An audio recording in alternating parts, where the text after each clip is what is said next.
what's the one thing that has consistently been the obstacle to a ceasefire? Well, it's the United States, obviously, and its position at the Security Council. So it all comes down, no matter which way you come at it, the conclusion is that the stumbling block for peace is the United States. It's the stumbling block for a settlement to the Palestinian issue, and it has been for at least 75 years. If you're concerned about the situation in Gaza and you're concerned about the situation overall in the Middle East, then there's no way to avoid. I mean, anything else, any other issue that you want to focus on in this regard is a subsidiary issue to the reality that the United States is enabling this conflict to continue. So it should be, and the only appropriate thing, in my view, is for this to be at the top of the agenda, of the pro-Palestine agenda, is to call for the expulsion of the United States from the UN.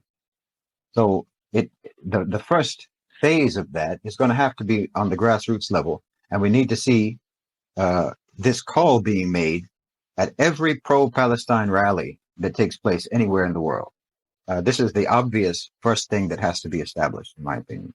If there's any hope whatsoever of a peace agreement or a settlement ever being negotiated through the UN, then it has to be done in the absence of the United States.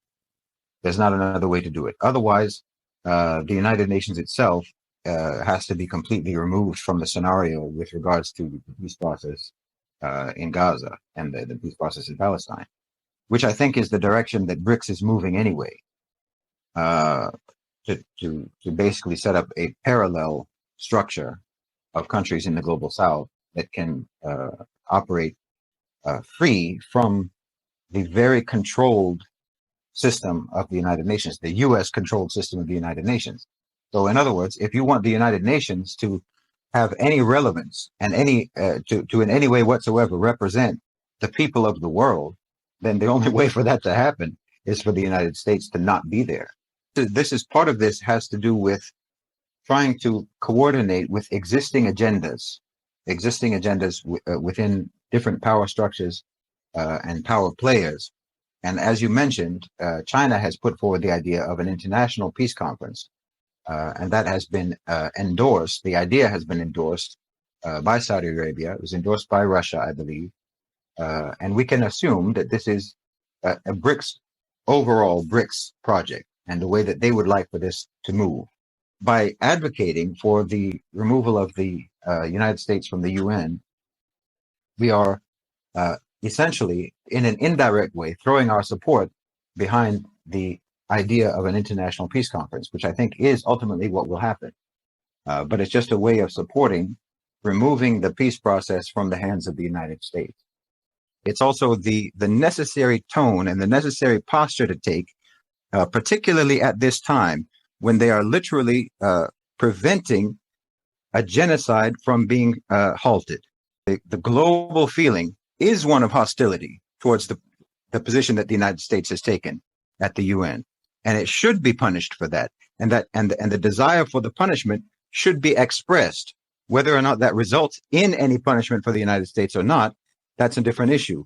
But this is a way to mobilize people's sentiment towards a goal that then pushes us in a direction that we need to go for isolating America from having this position of global dominance. No But the same thing as the sentiment that Joe has is a sentiment that many people will have, which is, let's find a better way. Okay, well, no one is even asking that question until you threaten the idea of the expulsion. No one will even have that discussion. But once you bring up the issue of expulsion, then everyone starts to think, well, let's find a better way. Okay, well, that's what we want, is a better way. But there's no way to even start that discussion until you call for expulsion.